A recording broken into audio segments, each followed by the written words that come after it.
नमः। हरये नमः। श्री गुरुचरण कमलेभ्यो नमः। श्रीमद्भगवद गीता अथ प्रथमोऽध्यायः। श्लोक 3।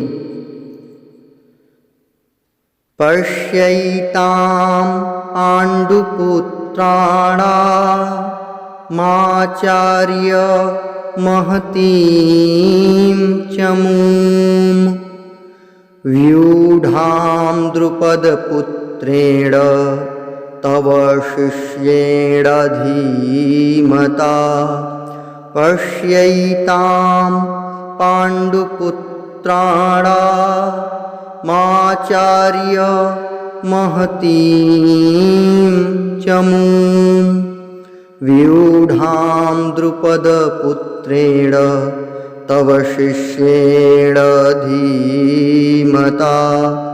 अर्थ: हे आचार्य, आपके बुद्धिमान शिष्य द्रुपद पुत्र धृष्टद्युम्न द्वारा व्यूहाकार खड़ी की हुई पांडुपुत्रों की इस बड़ी भारी सेना को देखिए।